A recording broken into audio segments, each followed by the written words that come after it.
The scream wasn't human. It cut through the still morning air like a blade, piercing and primal. Henry Whitmore dropped the rusted wrench from his hand, heart seizing as the sound echoed across the sun-baked fields of Mesquite Hollow. He turned sharply toward the shed, the dry Arizona dust swirling at his boots. Another scream followed, this one sharp, guttural, and unmistakably equine. "Dusty!" he shouted, already moving. His knees protested every step, but he pushed through, instinct overriding age. The barn loomed ahead, its paint long since stripped by sun and wind, casting a crooked shadow over the hard ground.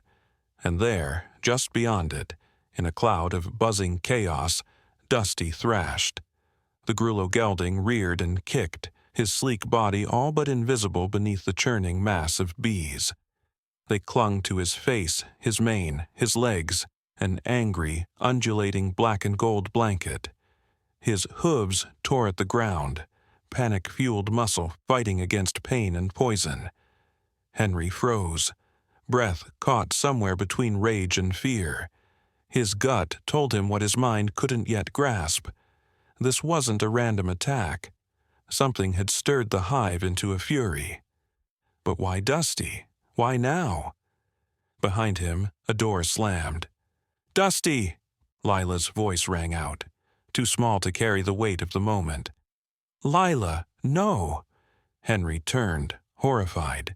His granddaughter was already halfway across the yard, her pink sneakers barely touching the ground, blonde hair trailing behind like wildfire. "Get back inside, do you hear me?"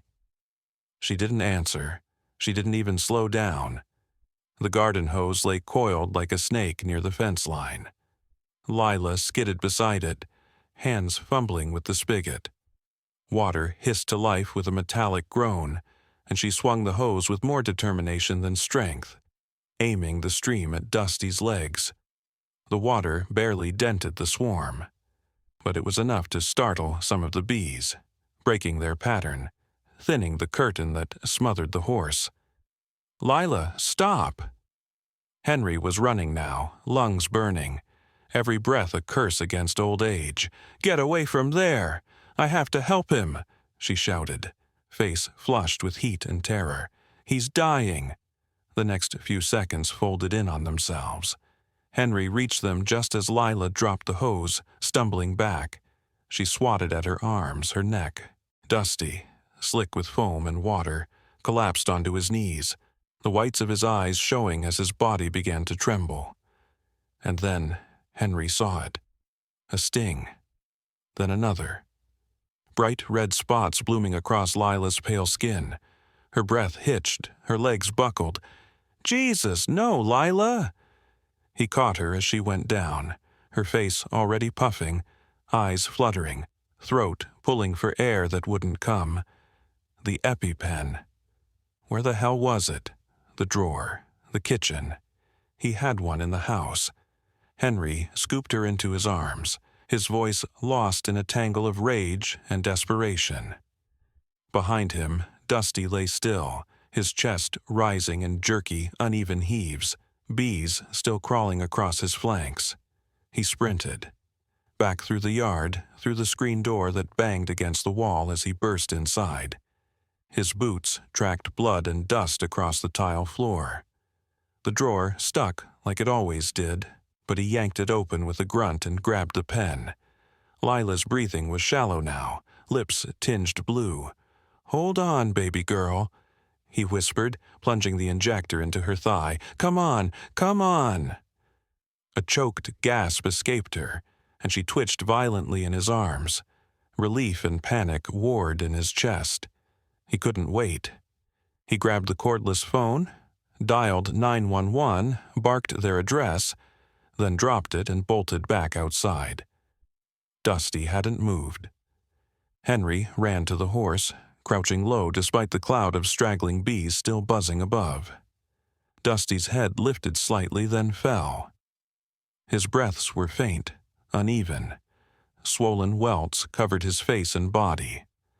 Henry reached for the hose, now limp and hissing onto the cracked ground. He aimed it again, washing away what bees remained, his voice shaking as he muttered, "Stay with me, you stubborn old soul." Sirens echoed in the distance. Not long now. Henry staggered back to Lila, who lay curled like a doll in the grass. Her eyes opened, barely, and found his. "Dusty," she rasped. "He's here," Henry choked. "He's still here." The ambulance skidded into the driveway, kicking up a cloud of red dust. Medics leapt out, one rushing to Lila, the other eyeing Henry. "There's a horse," he tried to say. "We'll call animal control," someone said. "No." Henry grabbed the medic's sleeve. "He's family." The paramedic looked at him, startled, then nodded once. "We'll do what we can." They loaded Lila into the back of the ambulance. Henry climbed in behind her, hands shaking as he brushed her hair from her face. "Don't you leave me too," he whispered. "You fight, Lila. You fight like your daddy did." Dusty's broken body lay in the shadow of the old shed, where the swarm had finally begun to thin. The hose still trickled. The sun beat down mercilessly. But in the stillness, the horse's ear flicked once. He was still fighting too, and Henry finally understood this wasn't a random attack. Something was wrong with that land. Something Dusty had sensed before any of them. As the ambulance pulled away, sirens wailing into the desert. The shed stood silent behind them, quiet but not innocent. Something had stirred the bees, and someone would pay for it. The sterile white of the hospital room felt colder than the desert night. Henry sat hunched beside Lila's bed, his large, weathered hand dwarfing hers. 4 lines ran to her arm, oxygen tubes looped over her small ears. Machines beeped in steady rhythms, yet each sound seemed to chip away at his composure. Her lips, once stained with berry jam and schoolyard laughter, were cracked and pale now. Her breath came shallow, mechanical. "You're not leaving," he whispered, more to himself than to her. "Not you." The nurse had told him she was stable, but stable sounded like a lie. Nothing about this felt stable. They'd dosed her with more epinephrine, given her steroids, fluids. Now it was a waiting game.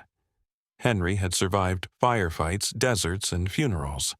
But this, watching his granddaughter fight for breath, he was helpless. And that was hell. An hour passed, then another. No news on Dusty. When he finally stepped into the hallway, blinking under harsh fluorescent lights, he was met with a voice he hadn't heard in years. "Well, damn, Henry Whitmore," said a woman, her voice dusty with age and nicotine, but strong. "Didn't think I'd find you sitting still long enough to catch." Henry turned, surprised. "Kayla Monroe?" "Dr. Monroe these days," she said, pulling off her wide-brimmed hat and revealing a braid streaked with silver. "Vet down in Sonoita. You called about a horse? A Grullo stallion stung half to death?" Henry's knees almost buckled with relief. "They brought him to you?" "Yeah. He's sedated at my clinic, covered in stings, dehydrated, barely hanging on. You always had a talent for getting into messes, but this one takes the cake." Henry let out a breath that wasn't quite a laugh. "You gonna save him?" She studied him for a moment. "I'll try. I don't give up on horses, especially not one who fought off 1,000 bees." She handed him a Ziploc bag. Inside were shards of beeswax and the broken tip of a spray nozzle. "This was stuck in his mane," she said. "I think your horse stumbled onto something he wasn't supposed to." Henry's jaw clenched. He was always pawing around that old shed. Weeks now. Kayla's eyes narrowed. "You still got that chemical company sniffing around your land?" He nodded once. She didn't have to say more. Back in the hospital room, Lila stirred. Her fingers twitched beneath the blanket. Henry was at her side in 2 strides. "Lila girl?" he said, voice breaking. Her eyes opened slowly, unfocused at first, then locked on him. Her lips barely moved. "Dusty? He's alive," Henry said quickly, brushing her hair back. "He's fighting just like you are." A small tear slid down her cheek. "He tried to warn me." Henry stiffened. "Warn you?" She nodded slowly. "He wouldn't let me go near the shed last week. He kept pulling at my backpack, got between me and the door." Henry swallowed hard. "And last summer," Lila whispered, "he saved me." "At the creek, I slipped on the rocks, the current. He grabbed my hoodie and pulled me out." He stared at her, stunned. She'd never told him that, neither had Ryan. "I was scared you'd be mad I went down there alone," she added, her voice barely a breath. Henry closed his eyes. "Baby girl, you should have told me." She reached for his hand. "He's not just a horse, Grandpa, he's family." "I know," he said, and he meant it. Later that evening, he called Dr. Monroe from the hospital cafeteria. "I need the truth, Kayla," he said. "Is Dusty going to make it?" There was a pause on the other end of the line. "He's not out of the woods. He's got hundreds of stings. His airway was swollen shut when he came in. But he's still breathing. And he's stubborn, like someone else I know." Henry chuckled, though it didn't quite reach his eyes. "If he pulls through, I want him home. I'll build a stall in the house if I have to." "He'll pull through," she said, "if only to make your life harder." As he hung up, Henry looked out the hospital window. The lights of Tucson blurred in the distance, far removed from the silent stretch of their dusty farm. He thought of Ryan, of the promise he'd made after the funeral. "I'll raise her right. I'll protect her." But what had he really protected her from? Dusty had seen danger before any of them. The horse had tried to guard Lila from whatever poisoned that shed. He had braved a swarm to keep her safe. It wasn't just bees. That much was clear now. Something had been spilled near that shed. Something unnatural, something wrong. Henry's gut told him Dusty had picked up the scent of it long before the bees had. The next morning, Henry returned to the house briefly, just long enough to check the land. The air felt different. Still dry, still hot, but not silent. He heard buzzing again. Approaching the shed with caution, he spotted Eleanor Parker kneeling beside a disturbed hive. "Henry," she said without looking up, "your mare got stung yesterday?" "Stallion, Dusty." "I know why," she said. She held up a chunk of wax soaked in a strange, dark residue. "This isn't natural. Something drove them berserk." Henry stared. "You think someone poisoned them?" "Not just the bees," she said. "This could kill everything on this property." Henry took a long breath. The puzzle pieces were shifting into place. Millenbrook Agricorp, the repeated buyout offers, the pressure, the timing. They hadn't just wanted his land. They were trying to take it. He turned and looked toward the fields, toward the direction of the hospital, where Lila was still healing, toward the veterinary clinic, where Dusty was still fighting. And in that moment, Henry Whitmore made a decision. No more running, no more hiding behind grief or guilt. He had a granddaughter to protect, a horse to fight for, a farm to defend, and he wasn't going down quiet. The late afternoon sun burned low across Mesquite Hollow, casting long shadows over the weathered fence posts and thirsty soil. Henry stood near the old shed, arms crossed, jaw tight, as Eleanor Parker crouched with the sampling kit in one hand and a steel probe in the other. Her silver braid, tucked beneath a straw hat, swayed gently as she worked. "It's here," she muttered, pressing the tip of the probe into the ground, just a few feet from where Dusty had collapsed. "I can smell it, Henry. Something synthetic. Wrong." Henry shifted his stance. You're sure it's not just a residual spray from the fields? Eleanor glanced up at him. I've been raising bees for 35 years. I know the difference between pesticide drift and a concentrated dump job. This isn't crop treatment. Someone poured this directly into the ground. She opened a sealed vial and scraped dirt into it. The soil looked ordinary, but the smell it carried, bitter and chemical, hung in the air like rot. Dusty had tried to warn them. Henry could see it now, his unease, his pacing near the shed, blocking Lila from going near. The horse had sensed danger. "What are you going to do with that?" Henry asked. "Sending it to the lab at the University of Arizona," Eleanor replied, sealing the sample tight. "If it's what I suspect, neonicotinoids, you've got a real problem on your hands." Henry let that sit for a beat. "Illegal, right?" "Banned statewide.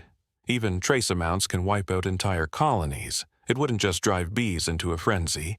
It could sterilize your land, poison your well, kill your stock." Henry's stomach churned.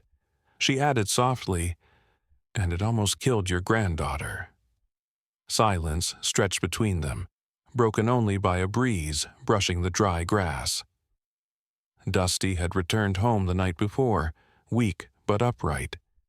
Dr. Monroe had driven him herself, and Lila, though still recovering, had insisted on watching from the porch, her eyes never leaving the trailer until the horse stepped down. Now Dusty stood in the far paddock, head low, ears twitching at the sound of the wind. His gray coat bore healing scabs, his legs wrapped for protection, but his eyes, those dark, intelligent eyes, followed Henry's every move. "You think someone did this to push me off the land?" Henry asked, his voice low. Eleanor stood. "You said Millenbrook Agricorp offered to buy you out last month." "Third time in 2 years," Henry replied. "Each time the price got bigger. Last time they sent a suit named Troy Lancaster. Slick, polite, but something about him. Oily. They're putting up fences 3 properties over," Eleanor said grimly, "drilling test wells. They want this valley." "They won't get it," Henry said. "Not from me." She nodded. "Then get ready, Henry. You're in a fight whether you want it or not." Lila returned home the following week, pale and thinner, but determined. She didn't complain once during the long, jostling drive from Tucson. Her gaze drifted to the fields, the barn, the shed, pausing a little too long on the latter. And when Dusty nickered from his paddock, she whispered, "There he is." Dusty moved toward the fence, slow but purposeful. Lila opened the truck door before Henry had parked, her legs wobbling as she walked on still weak knees. She reached the gate and leaned into Dusty's neck, burying her face in his mane. The horse exhaled gently, lowering his head to nuzzle her shoulder. "I missed you," she murmured. "You knew, didn't you? You tried to tell me." Dusty's tail flicked once. Henry watched the exchange from the porch, something pulling taut in his chest. The bond between them, silent, steadfast, was something he couldn't explain. It made him ache with a grief he never voiced. Ryan's memory lived in that horse's loyalty. Maybe that's why he'd kept Dusty at arm's length for so long. Until now. 3 days later, Henry opened the gate to find a sleek, black SUV idling at the end of the driveway. The heat shimmered around it like waves off pavement. A man stepped out. Troy Lancaster. He wore a lightweight gray blazer over desert boots that had never touched a ditch. His sunglasses reflected the land like he already owned it. "Mr. Whitmore," Troy said, smiling like he was selling vitamins, "just wanted to follow up on our last conversation. We're revisiting some of our offers to local owners and wanted to give you a chance to consider a new number." Henry stepped off the porch, arms folded. "The answer's still no." "No need to be hasty," Troy said, opening a leather folder. "There's talk of a new zoning initiative in the county. Might make holding onto land like this less profitable. We're willing to account for that in your favor, especially after the recent incident with your granddaughter." Henry's eyes narrowed. "What incident?" Troy hesitated. "It's a small town. Word gets around. Unfortunate what happened. Terrible luck with the bees." Henry stepped closer. "You threatening me, Lancaster?" Troy gave a soft chuckle. "Of course not. Just trying to help a good man make the smart move." Henry's voice was ice. "The smart move would be you turning that car around before I let my horse answer for me." For a second, Troy's facade slipped. His smile faded. His jaw tightened. "We'll be in touch," he said curtly, returning to the SUV. As the vehicle pulled away, Dusty appeared on the hill behind the barn, staring after it. Henry turned and met his gaze. "You felt it, didn't you, boy?" he muttered. "That man smells like trouble." That night, Lila woke from a nightmare. Henry found her standing at the window, staring toward the shed. She didn't speak, just pointed. Dusty stood outside, ears forward, body tense. He wasn't grazing, he wasn't resting, he was guarding. "What is it, sweetheart?" Lila shook her head. "He's watching something." Henry turned to look, and for the first time in years he felt something old return to his gut. The same instinct that had once kept him alive under fire. A warning. Something was out there. Something they couldn't see. Yet, the wind came early that morning, hot and dry, carrying the scent of mesquite and dust. It howled through the valley like a warning, slamming the barn door open and sending loose hay tumbling across the paddock. Henry stepped outside, coffee mug in hand, boots crunching over the gravel path. But it wasn't the wind that tightened his gut. It was Dusty. The gelding was pacing. Not in circles, not out of nerves. This was different. His ears were locked forward, tail twitching, eyes locked on the far end of the property, toward the shed. Every few seconds, Dusty would stop, stomp his front hoof hard against the earth, then whirl and gallop several yards before returning to his original post. Henry squinted toward the tree line. Nothing but heat haze. But Dusty knew. He set the mug down and moved toward the horse. "What is it, boy?" Dusty stopped and turned his head, snorting. Then, with a kind of clarity Henry didn't want to believe in, he reared slightly and charged the fence line that bordered the shed. Not wild, not panicked, deliberate. Henry followed on foot, pulse rising. As he approached, Dusty came to a stop, standing sentinel. His front hoof began to beat a rhythm into the hard earth, 1-2, pause, 1-2, like a signal. Then Henry saw it. A fresh tire track carved lightly into the gravel, leading around the back of the shed. No dust settled in it yet. No signs of old age. Someone had been here recently. He pulled out his phone and dialed. "Sheriff Davis," he said when the voice picked up. "You'd best come out here." "What's going on?" the sheriff asked, voice cautious. "Bring a deputy. Bring someone who knows how to handle chemical evidence. And bring a warrant if you want to find something real." By the time Davis arrived, Eleanor was already there, crouched beside the tire track with her phone in hand, documenting every angle. She rose as the sheriff approached, her face grim. "I tested the air near the shed just now," she said. "There's still trace pesticide vapor. Same stuff that killed my bees. Whatever they dumped here, it's not done leaking." Sheriff Davis frowned. "You said they had a rep on your property last week?" "Troy Lancaster," Henry confirmed. "He showed up again yesterday with a new offer. Brought a partner. Looked more like muscle than a land agent." Davis rubbed his jaw. "Coincidence, my ass." Dusty, standing just beyond them, let out a sudden snort and stomped again. He was facing the barn now, ears locked on a sound only he could hear. A low-frequency whine buzzed faintly in the air. "You hear that?" Eleanor asked. Henry narrowed his eyes. "Number, but he sure does." They followed Dusty's lead toward the old feed barrel near the corner of the barn. The sound grew louder, metallic and eerie, like a mosquito stuck inside an amplifier. And there, wedged beneath the barrel, they found it. A black plastic device no bigger than a paperback book, blinking red. "What the hell is that?" Davis asked. Eleanor's breath caught. "It's an ultrasonic animal repeller, high frequency, supposed to deter coyotes or mountain lions." Henry's eyes went hard. "Or drive a horse insane." Dusty stomped again, his eyes wide, but his body steady. He wasn't fleeing, he was pointing. "Somebody planted this here," Eleanor said. "To agitate him, maybe even to make him dangerous." "You thinking what I'm thinking?"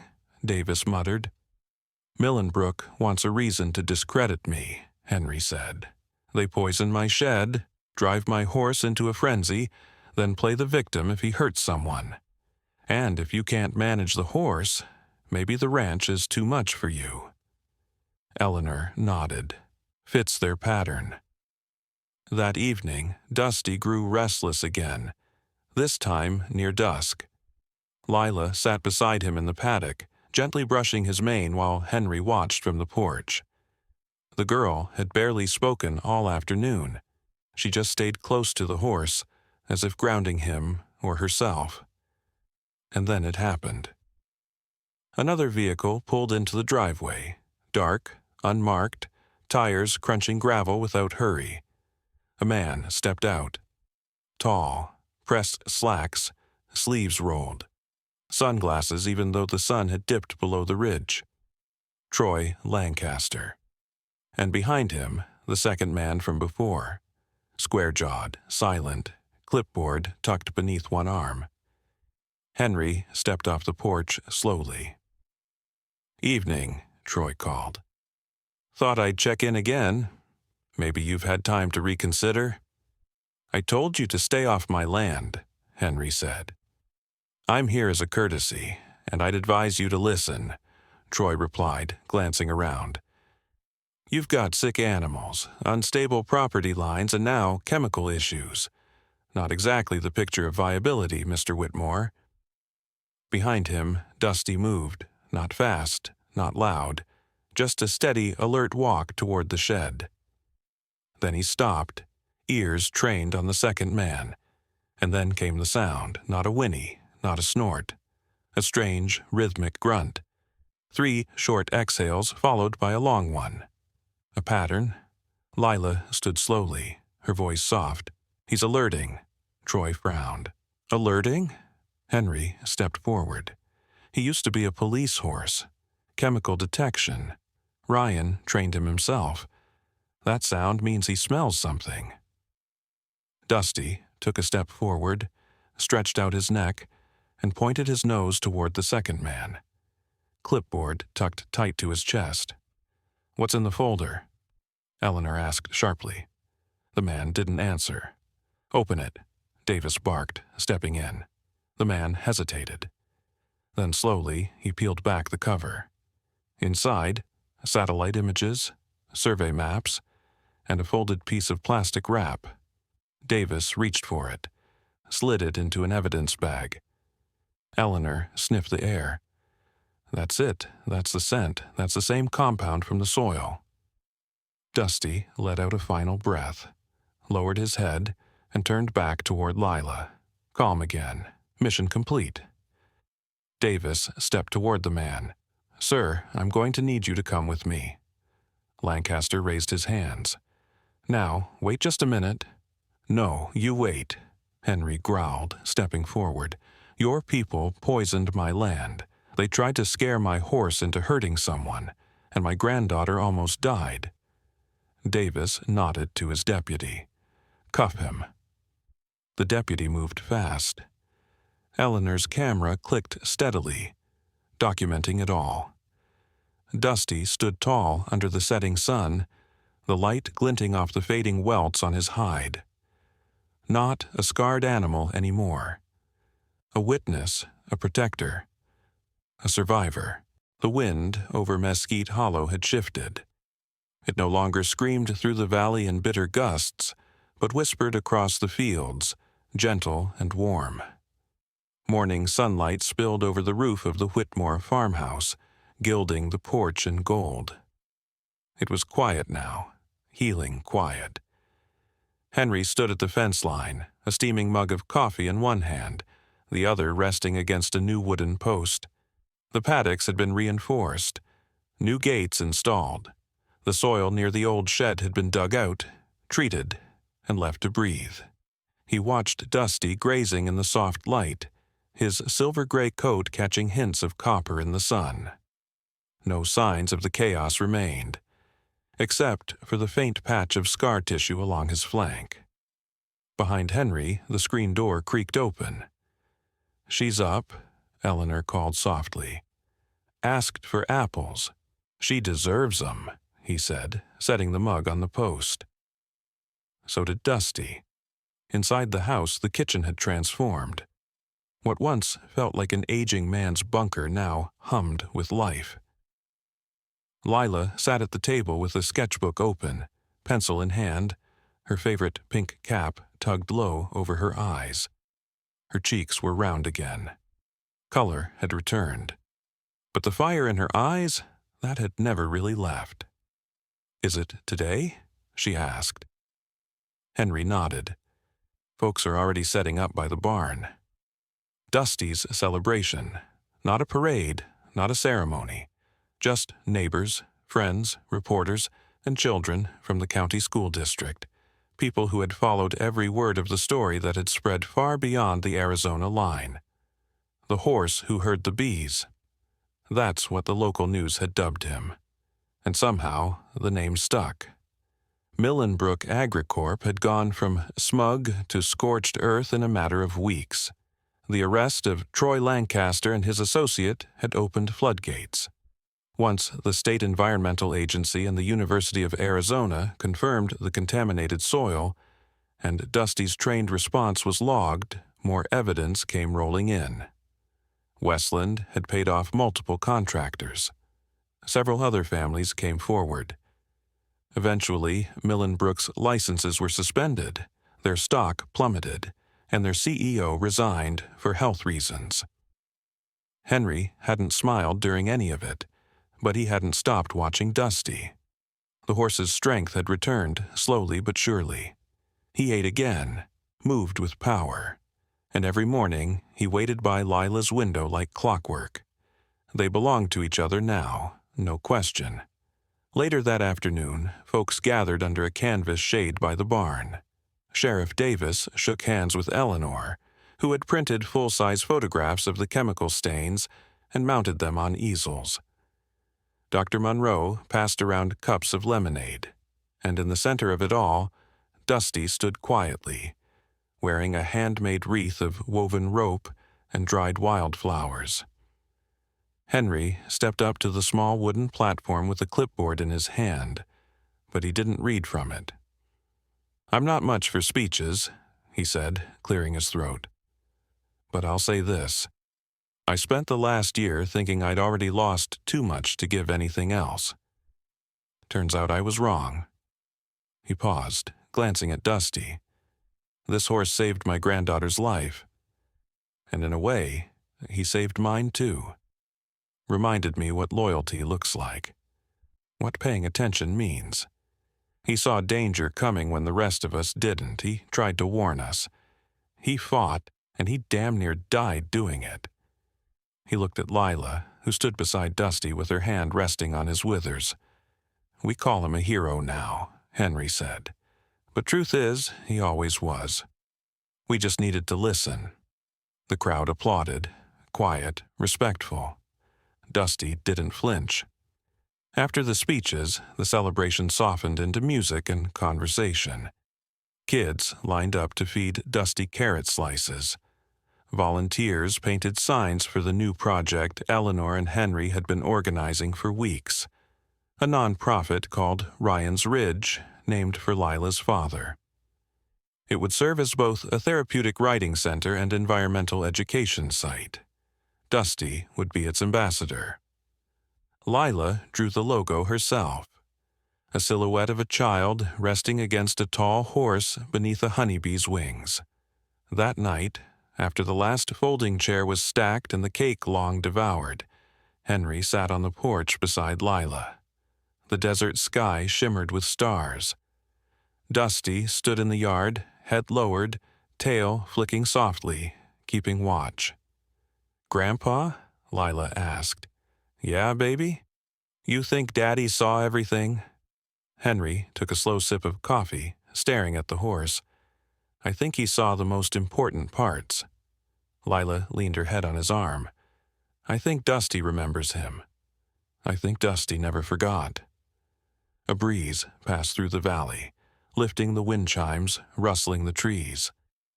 Somewhere in the dark, bees hummed softly near the hives Eleanor had just begun to rebuild. Henry closed his eyes for a moment, listening. It wasn't silence, but it was peace.